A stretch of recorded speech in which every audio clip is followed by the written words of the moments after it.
Entrevista sin censura. Me llamó mucho la atención este artículo que publica nuestro colega Tanius Karam, la CENTE y la reforma educativa como lucha discursiva. Y en el texto leía partes que no tienen desperdicio. Por ejemplo, una de las principales características que ha tenido el tratamiento mediático en las últimas semanas ha sido su relativa uniformidad en cuanto a una narrativa en la que se le concede la legalidad a la autoridad y se define como violento inequívocamente a un sujeto unitario asociado ya con las siglas de la coordinadora en referencia a la CENTE. Y le agradezco que nos tome la llamada a Tanius Karam, académico, especialista en semiótica, analista del discurso y teorías de comunicación, periodista y colaborador para varios medios. Tanius, ¿cómo te va? Buenos días. Hola, ¿qué tal? Encantado de estar con ustedes, un verdadero honor y un saludo muy cordial para ti, tu equipo y para toda tu amable audiencia. Me preocupa eso que le mencionaba de tu texto a nuestra gente, la uniformidad y cómo el discurso en los medios se ha convertido en el discurso que ha querido, no sé, me corrige si estoy equivocado, el gobierno. Pues mira, en el texto que amablemente citas, traté de presentar un abordaje distinto, es decir, en los medios mexicanos, como tú bien conoces, pues prácticamente todos los días sale un discurso que yo tipifico así como muy homogéneo, ¿no? En la cual pues los buenos es la autoridad, los malos son los maestros. Efectivamente hay algunas voces de opinión, pero están dispersas, y una característica que ha habido es que como aumentan los días, las semanas, el descontento y el discurso socialmente crítico contra los maestros también va en aumento. No se trata por ello, digamos, de justificar cierto tipo de prácticas antidemocráticas que puede haber o no en la coordinadora o en el sindicato, ¿no? Pero digamos, en el foco de mi reflexión quería subrayar el discurso de odio y de hecho, bueno, algunas expresiones que saltan seguidamente en los medios, ¿no? Con respecto a llamarlos casi como si fuera una peste, una enfermedad a los maestros. ¿Por qué te decides a hablar de esto? Si es casi, tanto para los ciudadanos afectados y los que ya tragaron el anzuelo de los medios oficialistas, un pecado. Mira, ¿A qué te refieres con lucha discursiva? Sí, me refiero a los relatos, a las noticias, a las líneas de opinión reiteradas en una buena parte de los medios. Insisto, la ecología, la cantidad de medios que hay en México, etcétera, pues es por centenas. Sin embargo, a mí me llamaba la atención que, por ejemplo, los principales líderes de opinión, las ideas, los juicios, los argumentos son muy parecidos. Es decir, hay un discurso de sanción. Por supuesto que hay algunos elementos de contexto, etcétera, pero hay voces que no son dominantes. Por ejemplo, en el texto que tú amablemente refieres, hago alusión a un opinador que a mí me parece una de las voces más equilibradas, que es un sociólogo educativo del Colegio de México, que es Manuel Gilantón, que ha hecho algunas puntualizaciones y que por supuesto tiene algún tipo de presencia, pero digamos, estamos hablando a nivel general.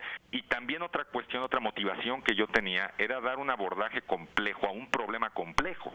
Es decir, no es nada más simplemente decir que los maestros son históricamente flojos y que no quieren ser evaluados, porque ese es otro punto, ¿no? O sea, digamos, el discurso, la narrativa en torno al conflicto se ha centrado en ciertas palabras claves que son pues muy reiteradas, como el caso de la evaluación. Es decir, los maestros no quieren ser evaluados y son el principal obstáculo a la calidad educativa.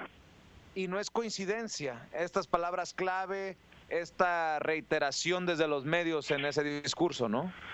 Mira, yo, como algunos especialistas, partimos del supuesto que si bien puede haber una buena intención en la llamada reforma educativa, esta es más bien una reforma laboral o es una reforma política. Es decir, el gobierno actual trata otra vez de tener el control sobre la circulación del flujo de dinero hacia los institutos estatales de educación.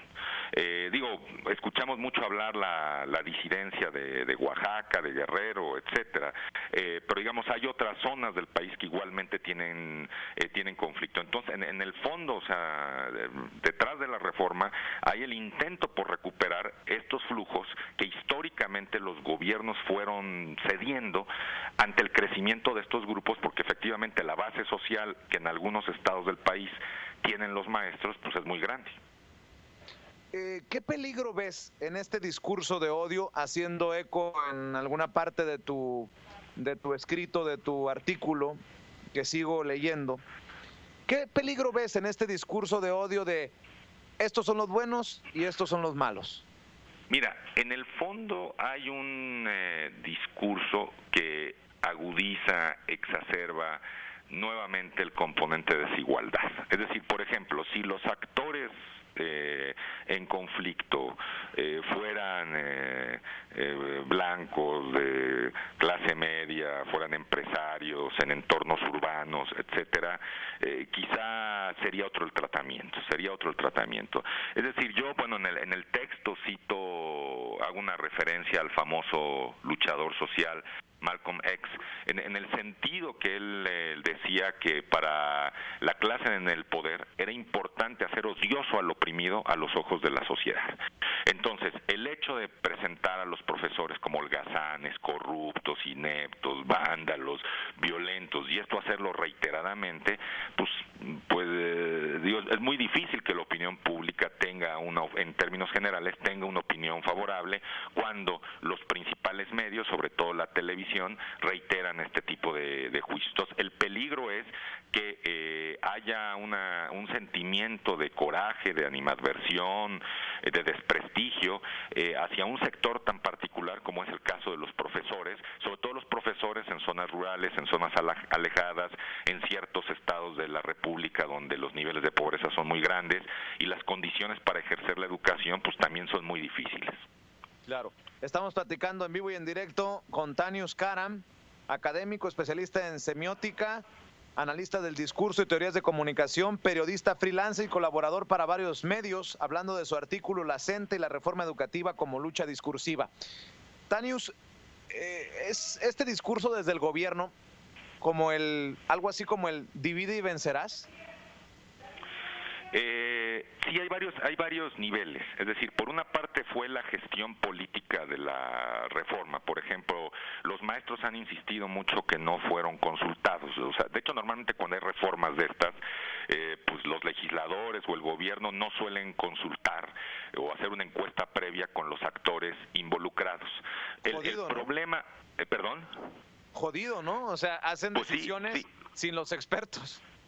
Sí, claro, por otra parte, la situación, estamos hablando que los afectados son principalmente 1,5 millones de profesores en la educación básica, o sea, que incluye la escuela primaria, preprimaria, primaria y secundaria, ¿no? Que más o menos en Estados Unidos hay primary school, secondary school, o sea, ahí es donde está sobre todo el cuello de botella. Tradicionalmente el secondary school, la secundaria en México, ha tenido muchísimos problemas, o sea, sí estamos hablando de que si eventualmente de forma estructural, integral, se pudieran resolver algunos de estos problemas, el nivel educativo mejoraría, porque históricamente la primaria ha ido teniendo algunos avances, no así la secundaria. O sea, el gran boquete del sistema educativo general que hay en México, pues es la secundaria. Es ahí, simplemente para recordar a nuestro auditorio, de cada 100 estudiantes que ingresan a la primaria, solamente uno llega a la universidad. Y una parte muy importante de la deserción pues se va dando sobre todo en la secundaria, ¿no? En el periodo de adolescencia de los estudiantes. Entonces yo sé que el tamaño del reto no es fácil. Y por otra parte, algo que intento en este artículo, insisto, aunque pueda parecerlo, no es tampoco denostar la intención del gobierno. O sea, ciertamente la educación requiere un tipo de reforma, pero el hecho de poner el acento solo en la evaluación, el hecho de poner el acento en la amenaza de aquellos maestros que no evalúen, los voy a correr, etcétera, pues sí, no es precisamente la mejor estrategia. ¿Ha cambiado el discurso del gobierno? Porque pareciera que de la CENTE sigue siendo el mismo de vamos a sentarnos a una mesa de diálogo, necesitamos nosotros ser escuchados, pero el gobierno le bajó a su discurso porque ahora escuchamos a un secretario de Educación Pública, por ejemplo, decir no va a haber despidos, cuando en su momento fue vamos a despedir a aquellos que no le entren a esto. No hay diálogo. ¿Le ha ido cambiando el discurso el gobierno ante qué, desde tu perspectiva? Sí, inevitablemente al ir habiendo un crescendo del conflicto, digo, de hecho el momento nodal de ese crescendo, el momento más álgido es algo que aludo en mi texto, o sea, el conflicto del 19 de junio de este año, cuando en Nochistlán, Oaxaca, fruto del enfrentamiento, mueren 7 pobladores en situaciones que hasta la fecha no ha aclarado la autoridad. Entonces la autoridad tiene que replegarse, Hay grupos sociales que están presionando también a la autoridad, que haga algo con el tema, que sobre todo, bueno, grupos de comerciantes en Oaxaca. Entonces ya hay unas el secretario de Gobernación, se convocan a unas mesas de diálogo, hay unas primeras mesas de diálogo que duran algunos días, pero no se llega a un acuerdo, y ahorita están como que en ese impasse de ver qué es lo que se puede negociar para intentar destrabar, pero obviamente ya, si bien el discurso, por ejemplo, del secretario de Educación Pública, pues sigue siendo un discurso ahí envalentonado, etcétera, de que la reforma va y cosas de estas, a nivel del Ministerio del Interior, a nivel de los encargados de seguridad, el discurso ya viene con algunos matices, ¿no? Que están abiertos al diálogo, que no van a buscar la solución, etcétera, etcétera, ¿no? Entonces, ahora, claro, esto se da pues debido a las movilizaciones, es decir, si el magisterio, si la gente no para en las calles, si no paran las calles, si no hubieran sucedido esta serie de cosas, pues obviamente el gobierno no hubiera estado aceptado a sentarse, escucharlos y tratar de buscar algunos consensos que permitan flexibilizar algunos aspectos de la reforma y sobre todo hacer una hoja de ruta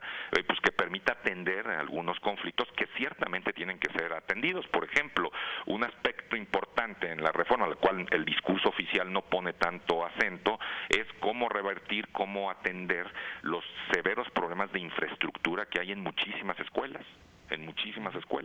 Entonces, por ejemplo, digo, sí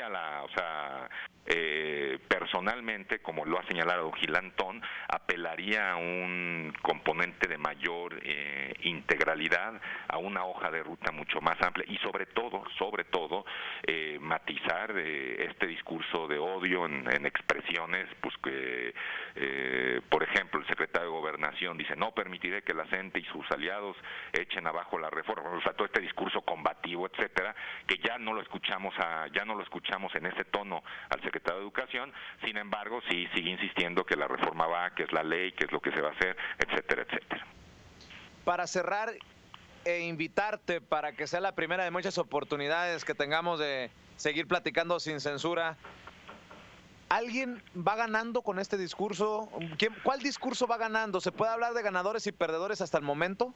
Híjole, pues mira, esto es como en unas guerras, o sea, aunque en una guerra alguien gane, en realidad todos pierden algo, o sea, pierde la sociedad, pierden los maestros, etcétera. O sea, yo te digo, no niego que el problema de la educación históricamente ha sido postergado, o sea, no niego incluso, fíjate lo que te voy a decir, o sea, hasta me permito poner entre comillas las posibles buenas intenciones, pero aquí yo lo que he visto es un problema como de método, como de trabajo. Digo, toda proporción guardada, algo parecido sucedió a cuando el presidente Calderón en 2006 aventó al ejército, etcétera, en la lucha contra el narcotráfico. Dijo, ¿sabes qué? Todo el mundo le dijo, oye, diagnosticaste mal, debiste haber señalado esa estrategia, y Calderón decía, no, yo no tengo tiempo de ponerme a hacer diagnósticos, yo tengo que atender los problemas y me aviento con todo. No le salió y bueno, ahí están las consecuencias, los 30,000 desaparecidos y todo. Entonces, normalmente cuando, fue el caso de las 7 reformas estructurales del presidente actual, a aventarlas, y de manera particular la educativa, que es una que toca socialmente muchos asuntos, pues sí fue una cuestión, para decirlo rápido, como de procedimiento y de metodología muy cuestionable, donde otros asuntos que ya he mencionado, como esta de la infraestructura, pues no están siendo atendidos, digamos, con la misma presión, con la misma fuerza, con la que sí se quiere ver, por ejemplo, el citado tema de la evaluación. Tanius Karam, ¿dónde te sigue nuestra gente? ¿Dónde te lee? Pues muchísimas gracias. Mira, encantadísimo. Estoy en, por supuesto, mi correo tanius@yahoo.com, en el Twitter Tanius Karam, en Facebook Karam Académico y Tanius Karam, y muy fácilmente pues, pueden teclearme en las redes sociales. Será un placer poder tener contacto. Por supuesto, en la revista Zócalo, www.zocalo.com.mx, también en el portal de noticias, el portal de opinión de la cadena Univisión, y pues muy agradecido por esta entrevista. Tanius, me parece fascinante lo que expones y yo creo que nos va a dar para más, para seguir hablando sin censura más adelante. Sin duda, será un verdadero placer, y bueno, aprovecho para mandar un saludo muy cordial a toda tu audiencia. Yo viví en Chicago a finales de los 90, bueno, estuve unos meses en la famosa de Windy City, entonces es un verdadero gusto establecer contacto con esa ciudad a la que aprecio y quiero tanto. Pues hay que mantener ese contacto. Te mando un abrazo, Tanius. Un abrazo para ti, tu audiencia. Hasta pronto. Libres como el viento. 100% independientes. Gracias a usted. Seguimos informándole sin pelos en la lengua. Sin censura.